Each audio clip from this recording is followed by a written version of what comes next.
오늘 새벽에 함께 볼 말씀은 마태복음 21장 우리 31절에서 46절까지 말씀 한 번 더 보겠습니다. 33절에서 46절까지 말씀 한 절씩 교독하겠습니다. 다른 한 비유를 들으라. 한 집 주인이 포도원을 만들어 산 울타리로 두르고 거기에 집자는 틀을 만들고 망대를 짓고 농부들에게 세로 주고 타국에 갔더니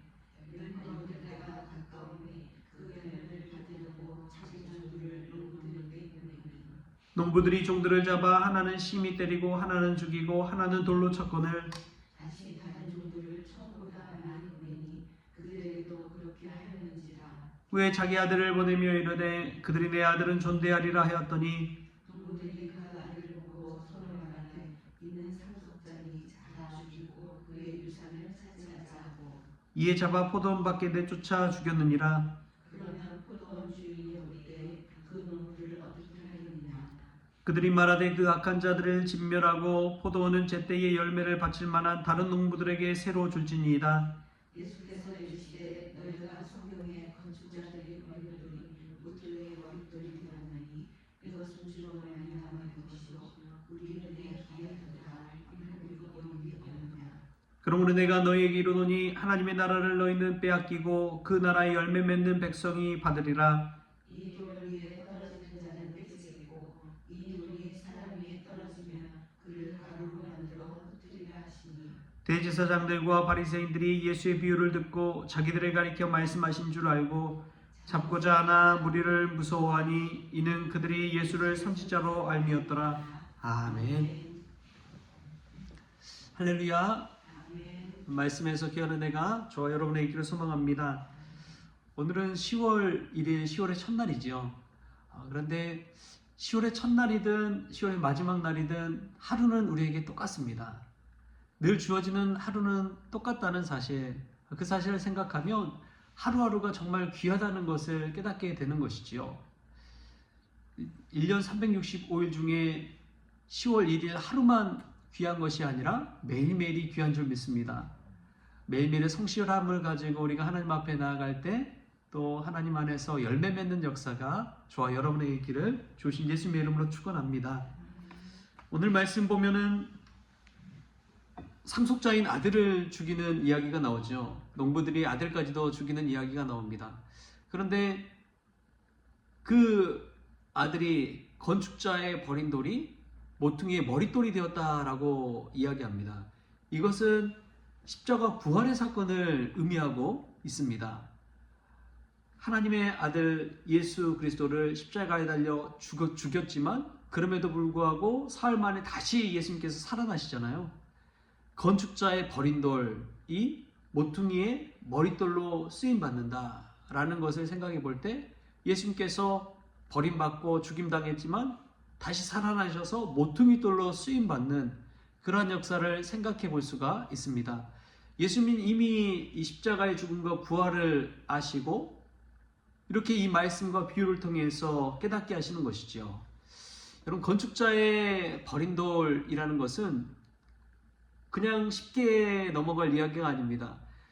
건축자들은 전문가예요. 건축하는 데 있어서 전문가입니다. 딱 보면 압니다. 저희가 이제 페인트 칠을 했잖아요.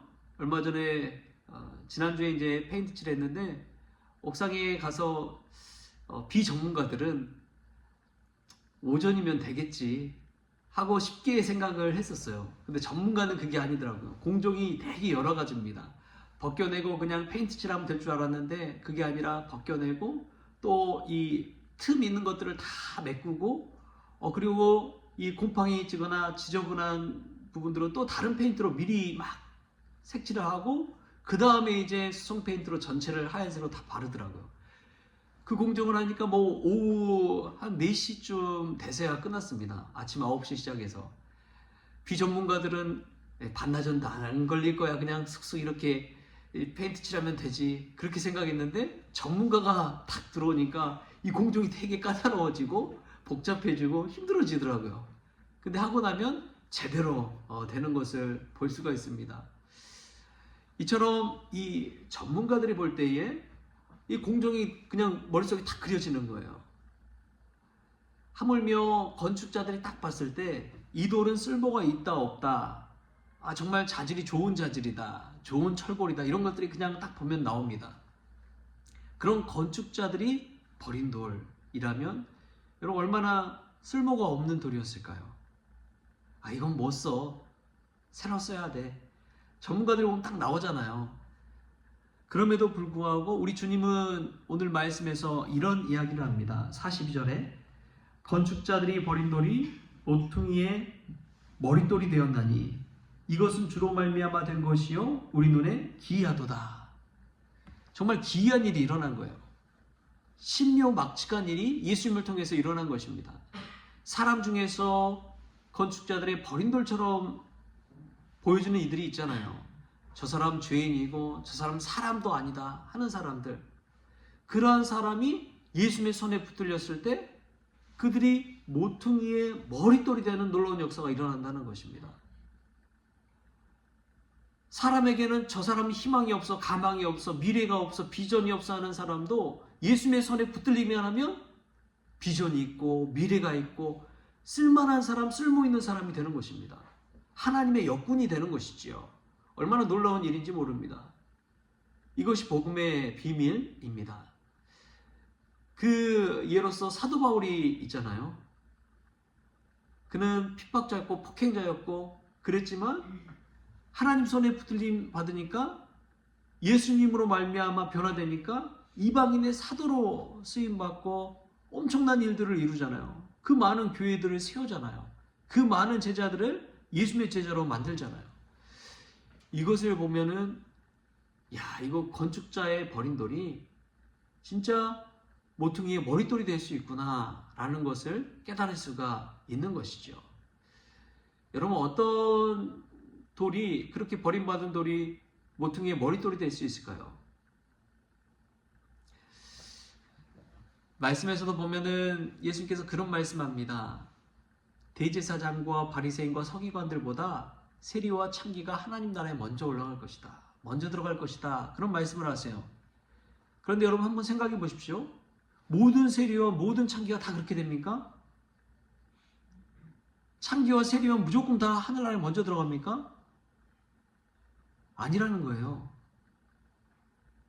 그러면 어떤 이들이 하나님 나라에 들어가느냐, 모퉁이의 머릿돌이 되느냐?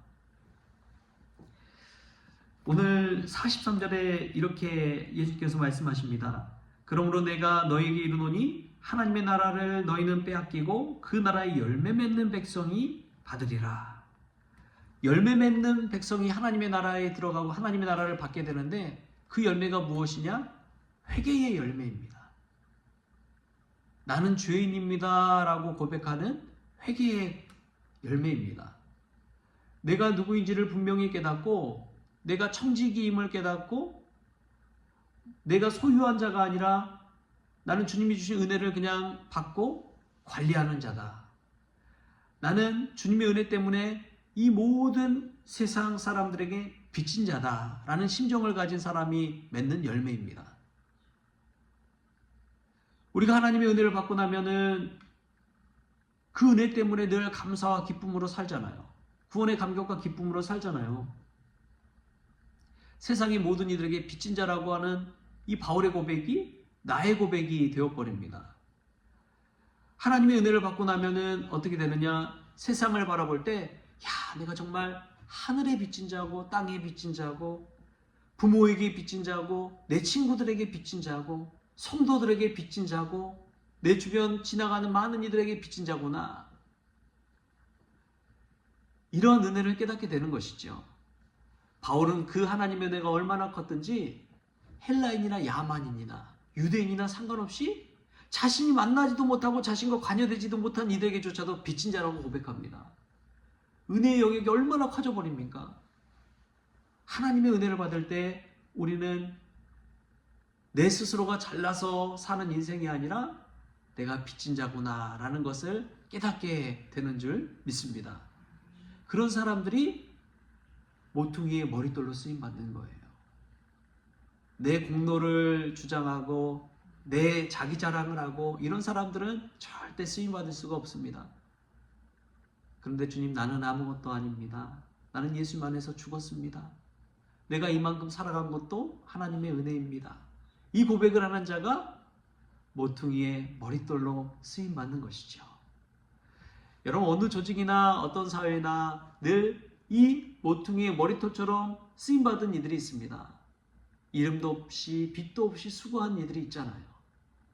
예배 자리, 기도의 자리, 말씀의 자리를 사모해서 그 자리를 묵묵히 지켜가는 이들이 있잖아요. 그런 자들 통해서 교회도 세워지고 조직도 세워지고 사회도 굴러가는 것입니다. 이름 없는 그 무명의 크리스천들로 말미암아 아직도 교회가 건재한 것이지요. 세상이 교회를 걱정한다고 하지만 교회 안에서는 이 무명의 크리스천들이 있습니다. 이름 없이 하나님 나라를 꿈꾸며 섬기는 이들이 있어요. 언론에 오르락내리락 하는 그 몇 명의 안 좋은 그 이미지 때문에 교회가 어려움 당하기도 하지만, 그럼에도 불구하고 교회 안에서 묵묵히 예수님 닮고자 예수님 말씀대로 실천하며 살아가는 이들이 있기 때문에 교회가 아직도 굴러가는 줄 믿습니다. 그 사람들이 바로 모퉁이의 머릿돌과 같은 사람들입니다. 여러분, 우리는 어떻습니까? 우린 때로는 세상의 건축자처럼 세상의 이력, 세상의 학력, 세상의 능력, 세상의 재력을 가지고 교회 안에서 판단하고 있지는 않습니까? 아, 저 사람은 서울대 나온 사람, 이대 나온 사람이야. 그런 사람들은 막 이제 교회 안에서도 막 은근히 이 높이 치는 이들이 있잖아요. 어제도 노예 목사님들 모임 갔는데 어떤 분이 그런 이야기예요. 사모님이 이대 나온 분인데 이번에 어디 교회 담임 목사님으로 가게 됐대. 그런 이야기 하시는 거예요. 근데 왜 사모님 이대 나온 이야기를 하냐고요. 은연중에 거기에는 세상의 잣대가 그대로 들어간 것이죠. 세상의 능력과 재력과 학력이 그대로 들어간 거예요. 그래서 그분 이번에 어디 담임 목사님 갔는데 사모님이 이대 나오셨대. 막 이런 이야기를 하시는데, 여러분 어떻습니까? 우리도 모르게 건축자처럼 이 사람은 쓸모없는 사람이야 잣대를 대고 비판하고 있지는 않습니까? 여러분, 그럴 필요 없습니다. 모퉁이의 머릿돌로 쓰임받는 사람은 예수님 붙든 사람이 쓰임받을 줄 믿습니다. 예수님 믿고 묵묵히 그 자리를 지켜나가는 사람, 하나님이 내게 주신 사명을 가지고 나는 주님의 은혜 때문에 빚진 자라는 그 심정을 가지고 살아가는 사람, 주님 때문에 내가 이때까지 온 것만 해도 하나님의 은혜입니다 라고 고백하는 그 사람, 그 사람이 모퉁이의 머릿돌로 쓰임받을 줄 믿습니다. 믿음의 역전이 일어나는 거예요. 이 당시에 건축자들이 쓰임받은 돌은 대제사장과 바리새인들이었어요. 그런데 우리 주님은 아니다. 예수님 믿는, 하나님 믿는 세리와 창기들이 모퉁이의 머릿돌이다 라고 선언하신 것입니다. 오늘도 주님이 오셔서 우리에게 이야기하십니다. 예수님 믿고 그 은혜 때문에 나는 빚진 자다 라고 고백하는 너희들이 모퉁이의 머릿돌이다 라고 고백하십니다. 오늘도 이 주님의 음성 듣고 주님을 위해 머릿돌로 쓰임받는 그런 무명의 크리스천들 다 될 수 있기를 좋으신 예수님의 이름으로 축원합니다. 기도하겠습니다. 좋으신 하나님 감사합니다. 오늘도 새벽에 이 기도의 자리, 말씀의 자리로 불러주시니 감사합니다. 하나님 말씀 듣고 저희들 빚진 자라는 그 마음, 그 심정을 가지고 살기를 원합니다. 나의 공로와 자랑이 아닌, 세상의 재력과 학력이 아닌 주님이 주신 그 은혜로 모퉁이의 머릿돌로 쓰임받는 우리 모든 성도들 되어지게 하여 주시고, 무명의 크리스천 되어서 교회와 사회에 하나님 나라의 일꾼으로 쓰임받을 수 있도록 주님 은혜 베풀어 주옵소서. 감사하며 예수님의 이름으로 기도하옵나이다. 아멘. 우리 주님이 가르쳐주신 기도로 오늘 새벽 기도를 마치겠습니다. 하늘에 계신 우리 아버지여, 이름이 거룩히 여김을 받으시오며 나라가 임하시오며 뜻이 하늘에서 이루어진 것 같이 땅에서도 이루어지이다. 오늘 우리에게 일용할 양식을 주시옵고 우리가 우리에게 주신 자를 사하여 준 것 같이 우리 죄를 사하여 주시옵고 우리를 시험에 들게 하지 마시옵고 다만 악에서 구하시옵소서. 나라와 권세와 영광이 아버지께 영원히 있사옵나이다. 아멘.